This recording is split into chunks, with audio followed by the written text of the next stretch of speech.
3, 2, 1. Do do do do do do do do do do do do do do do. Where did you steal that song?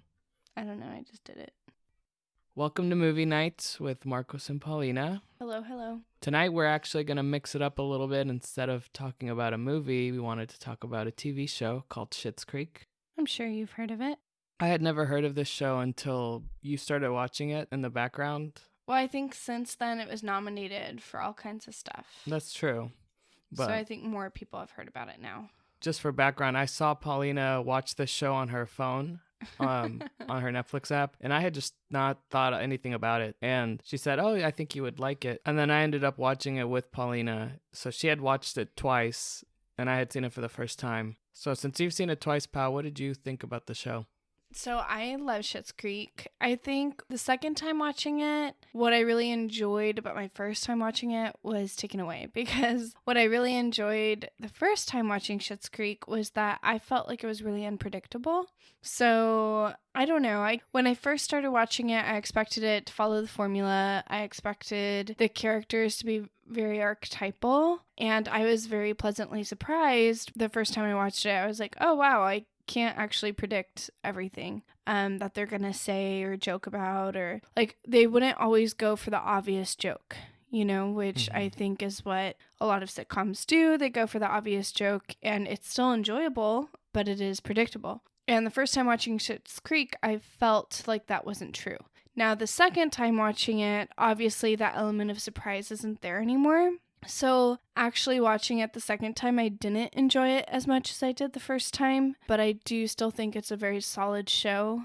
And I was really so I hadn't seen the last season until I watched it with Marcos. So the last season was my first time watching it with Marcos. And I didn't like it because I was like, wow, I'm so excited to be surprised again. And I wasn't. It just seemed very kind of anticlimactic a little bit. So I didn't love the last season, but I do think it's a solid show. Will I have it on repeat for the next few years, like the way I do The Office? Like I watch The Office probably at least all the way through once a year, probably. I don't think I would do that with Schitt's Creek, but I would watch it again though. Okay. So I want to get to the ending with you, but first let me give a quick summary. Schitt's Creek is about a family of 4. The dad is really well off, and something happens that the dad loses his money. It's his business, his accountant. Yeah, something gets screwed over with him and his accountant. And so they lose all of their money, and the only asset they get to keep besides the wife's wigs is... They had purchased a town called Schitt's Creek as a joke, and so they kept that asset. And so because it was in his son's name, that's why. Right, it was a birthday gift, right? Yeah. It was. And so they eventually move over there. They are lucky enough to stay in a motel because of the mayor. The mayor lets them stay in the motel, and you just follow their lives as they grow and get used to life in Schitt's Creek. Mm-hmm. And I thought that was an interesting premise. It reminds me a lot of Arrested Development, but I think the journey that they take is completely different. Like in Schitt's Creek, they assimilate more into this quieter life, this more humble life. I love the fish out of water kind of scenes where they're just like, what the heck is this? And they do that a lot in the show where they're just not used to living like normal people. And I personally like seeing there's a lot of comedy that can come out of like people that aren't part of that kind of, one culture having to get used to it. And I agree with Paulina. The show was very surprising to see how characters developed and changed, and how I personally believed that they would transition like that. Like, for example, I could follow the David, even though he might think of the town as gross and not very pleasant to be around. I could also believe that he would want to open a store, one, to make money, but also to just improve like the livelihood there and grow roots. And build culture a little bit. It didn't seem out of the realm of possibility. And so, just real quick, the 4 characters you follow are Johnny Rose, which is the dad, Moira Rose, which is the mother, she's an actress, Alexis Rose, which is the daughter, and David Rose is the son. And they're all very weird, very different, and dysfunctional, obviously. on that note, they're dysfunctional but also functional, which is one of the parts that's kind of surprising. You see them growing into their relationship a little more. So before moving to Schitt's Creek, it's obvious that they weren't really in each other's lives that much. Mm-hmm. And you just kind of see them really coming together as a family, appreciating each other, loving each other. And I love shows that do that. So for example, Bob's Burgers, that's one of the things I love about Bob's Burgers is that the siblings fight, but they're best friends, you know? So I just think that's going beyond the kind of sitcom relationships that have been set up in the past and just more realistic, even though it's not a super realistic show. I mean, I guess in a lot of ways it is, but I do like that. I like that although they're these very eccentric characters, they do become kind of this functional family that depends on each other throughout the show. Yeah, I agree. Do you think the show is... So I kind of flip back and forth on whether I think the show is funny. I've had laugh out loud moments, but in some ways, like, there are like scenes that just made me go, oh, haha. Mm-hmm. Like, do you think it does a good job of being a comedy, or does it do a good job of being like something else?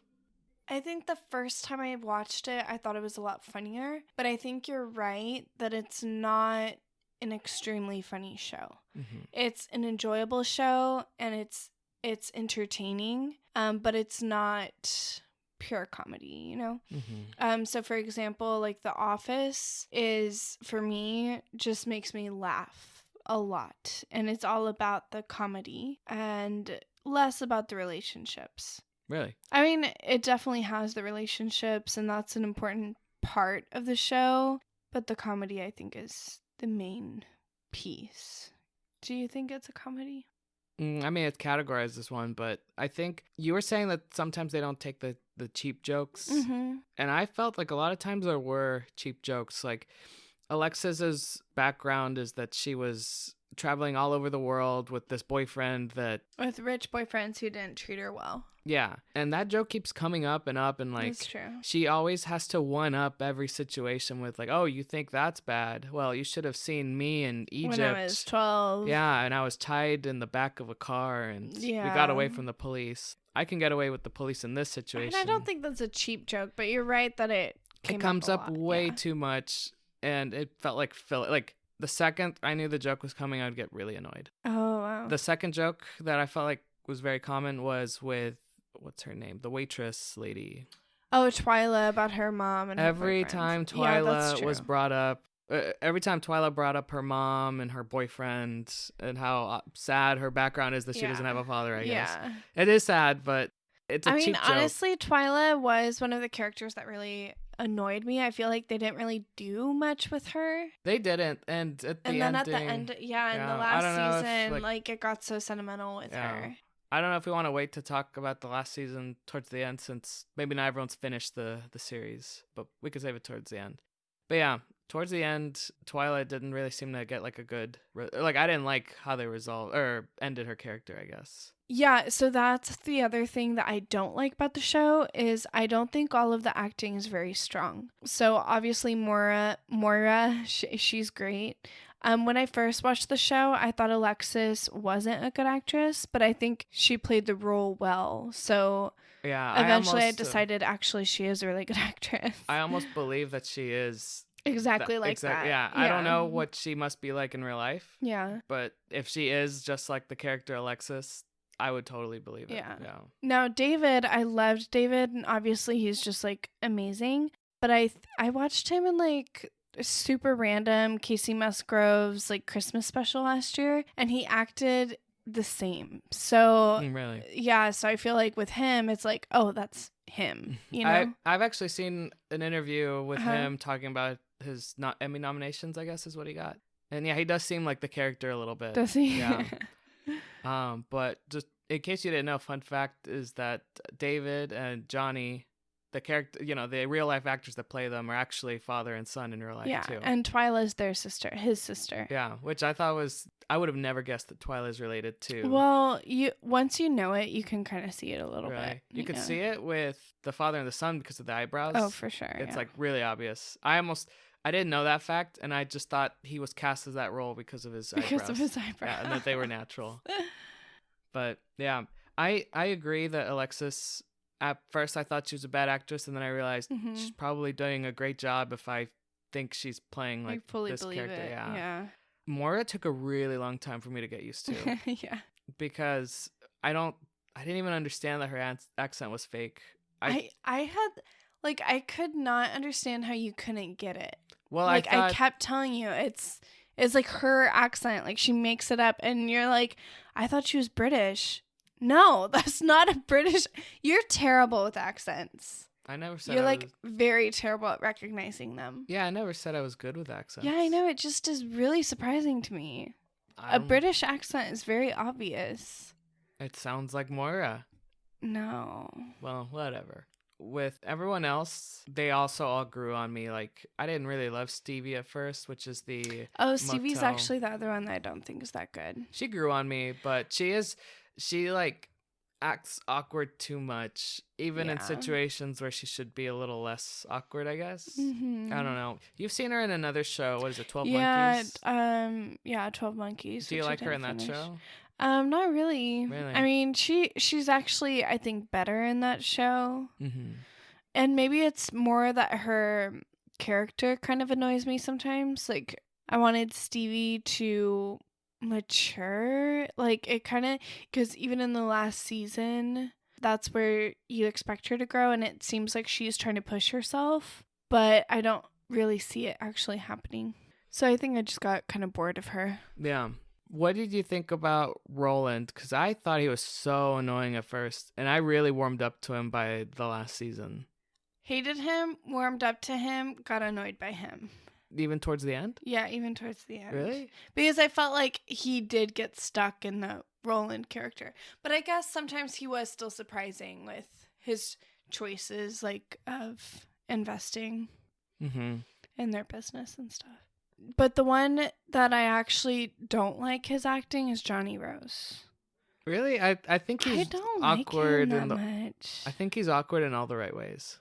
I guess. What don't you like about him? I mean, I guess I do believe that he's a dad, and I think I just got annoyed with him. I don't know. I can't even really pinpoint what it was. I think his tone of voice was it never changed. Like, he always had the same level of urgency in everything he said. Alexis, you have to try harder. It was the same level of urgency in anything that he would say, and I got annoyed with just his, with that.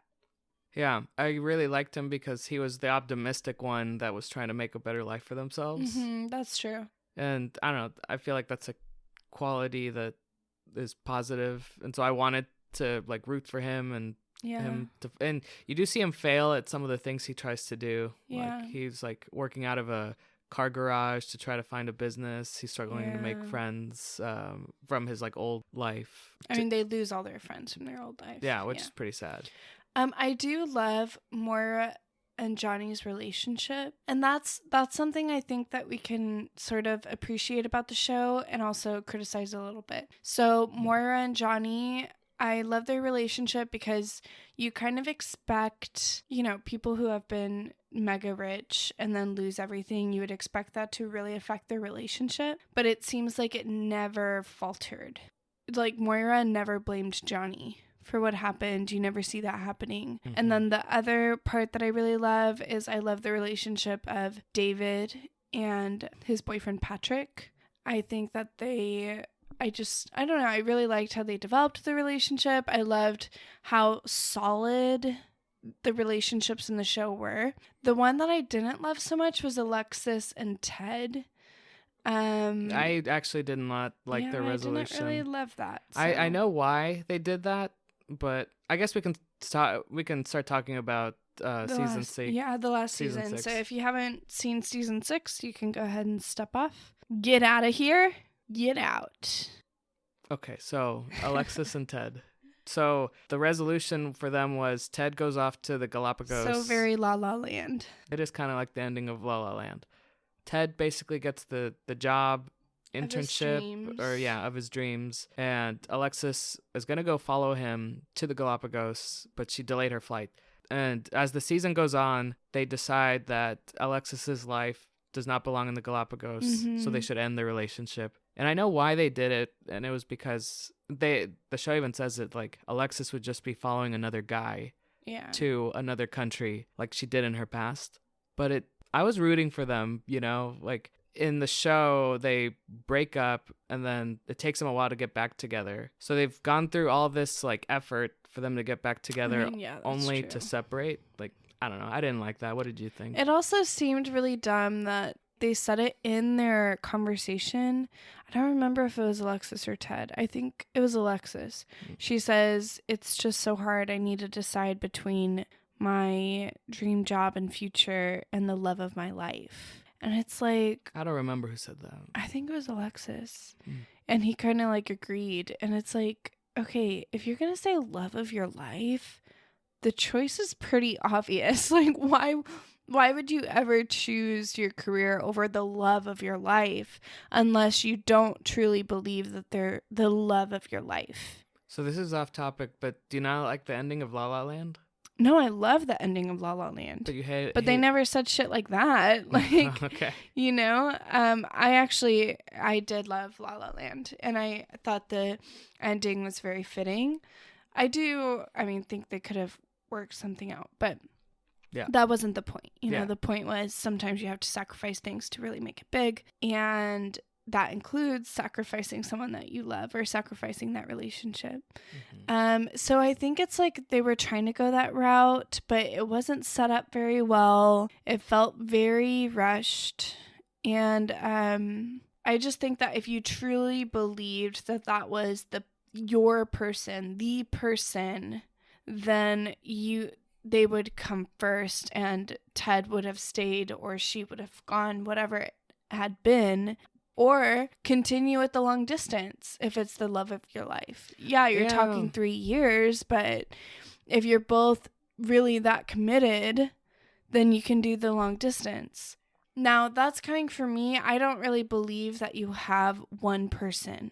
Like, if you don't end up with that one person, you're never going to find anyone else ever again. So personally, what I would have preferred if they hadn't said love of your life, because that kind of implies that she believes that he is the one and only. And it would have made a lot more sense to me if she had been the man I love and my career or my future. Wow, you really thought this through. Well, I just think, that was the flaw, you know, because then you're turning it into that you would really find more fulfillment in your career than that one person. Yeah, I actually think that's a good contrast. Alexis and Ted's relationship is like a good contrast with David and Patrick. Because David actually does make that sacrifice of giving up his life in New York to be with the man he loves, and he will spend the time there in Schitt's Creek to build up a store. And the man he chooses to marry. Exactly. Yeah, so exactly, like, he is choosing that one person, right? Yeah, and so if you believe that... Yeah, it totally makes sense. Yeah, if you believe that he's the one match of your life, which I don't know if he would say the same thing, but... Yeah, no, well, I'm saying, like, once you decide to marry someone, that is deciding... Oh, absolutely. That's my person, you know? If you're ending the relationship, then that means that they weren't the person for you. Right. You know, that means there is someone else out there for you. Right, if you love them enough, one of you two would be able to compromise to be together, right? Yeah.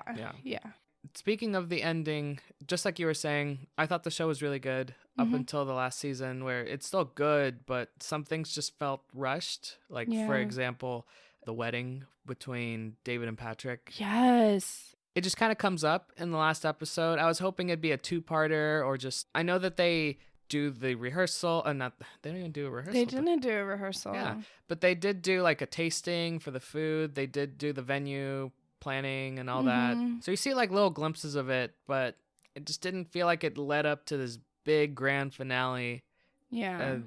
That actual last episode is that their date gets rained out, which can cause a lot of like drama and interest, but they kind of just fix it all, and then they get married. Yeah, it was very anticlimactic. They have the ceremony and then they're gone. Lexus leaves to New York alone. Moira and Johnny leave to California, starting their new business venture, and Moira revamping her acting career. And then, the show just kind of ends. I mean, it's not a bad ending. Everyone is kind of happy. Mm-hmm. Even Alexis is happy. But yeah, I was just kind of hoping for a nice, big resolution. Stevie is just kind of going to be hanging out with David and Patrick, I guess. And the other weird thing was with, what's her name? Twyla.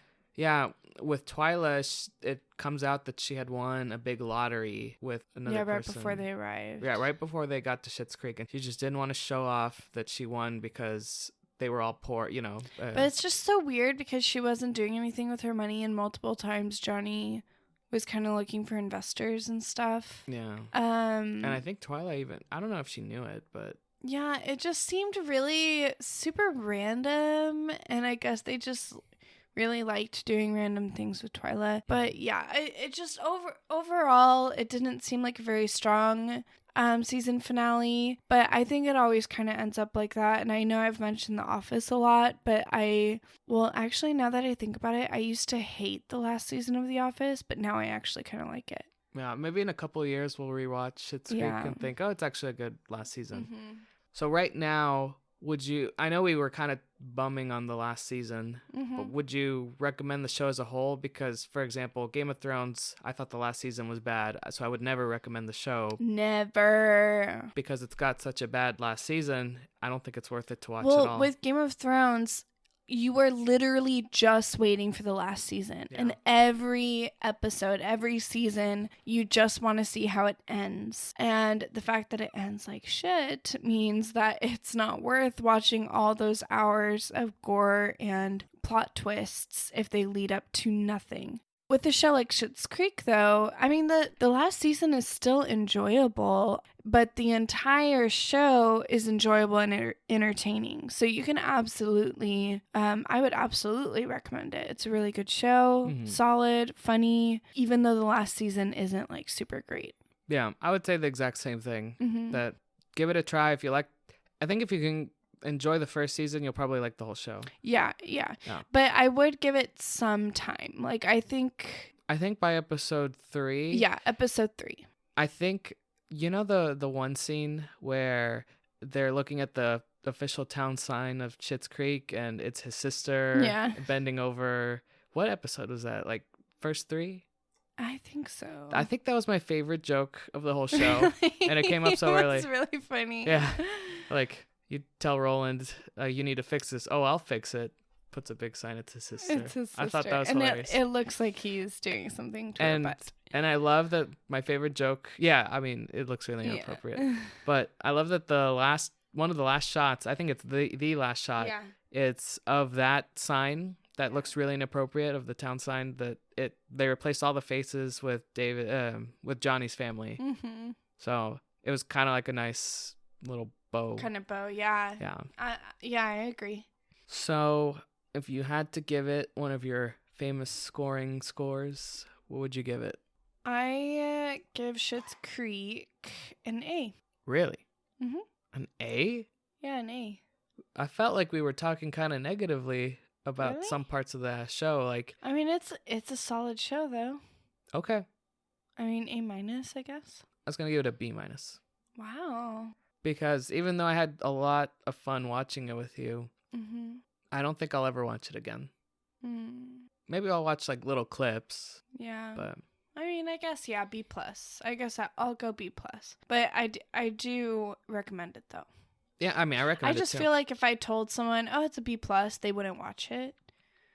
I disagree, but I think... Well, guess what? This is a random story, but I highly recommended this movie, Life Itself, which is on Amazon Prime. I was recommending it at a dinner party, and I was like, guys, it's so good. And the guy I was talking to looked it up on Rotten Tomatoes, and it got like a super low score, like 35 or something.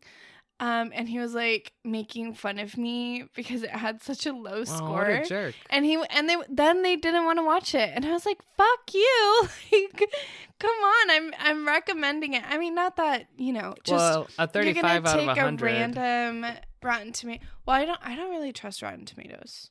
They like a lot of movies that I don't like. Maybe that says more about me, but I think so. Look, I'm going to let's look it up. So, guys, maybe you should watch Life Itself and let me know if I was right. Oh my gosh, it got a 13%. It's got the little vomit symbol. It got a 13% on Rotten Tomatoes, but the audience score is an 83%. Yeah, I was just going to say, I trust the audience scores way more. Yeah. Because, I don't know, I think you get a disconnection between critics and audience members once you critique, which hopefully it doesn't happen to us. Well, and it was just annoying that... So I guess maybe I have some PTSD about rating something because I just see me highly recommending something and a guy going, it got a 13% on Rotten Tomatoes. There's no freaking way I'm going to watch that. Yeah, but I think... Okay, well, two things. If someone told me it got a 13 out of 100, I would never watch it. Yeah, I know, but I'm recommending it to you. Right, You're that was my second to thing. me. That was my second thing. If it's someone that I know is recommending it, I'll trust their score more than an online score, personally. Yeah, I would too. So even if it is like kind of a stranger... I wouldn't embarrass someone at a dinner party. Well, yeah, but they should be able to pick up like the kind of person you are, and then they could make that judgment instead of making fun of you. That was really rude of them. I mean, he wasn't really making fun of me, but... It was embarrassing. I hate that guy. Oh my gosh. Yeah, so I give it a B-. I think it's a good show. I had a lot of fun watching with Paulina. I don't think I'll rewatch it by myself. If Paulina asks to rewatch it, maybe. I don't know. I probably won't ask that. Good. I'll probably watch it randomly, Yeah. But I do rewatch The Office at least once a year. Yeah. You think if someone is trying to decide whether to watch Schitt's Creek, would you say go for it, or would you say, oh, just do The Office again? I'd say go for it. Okay, cool. I think for the next episode, I don't know if you want to stay on a TV topic because we're watching... The Queen's Gambit. Yeah, we're watching the Queen's Gambit right now, and I think you're going to want to talk about it. Yeah, I think so. Maybe. Okay. So we might go back to another TV show. And then I want to do Emma, too. I think we're going to do the Queen's Gambit. Look forward to that for next week. See you next time. Bada whoosh.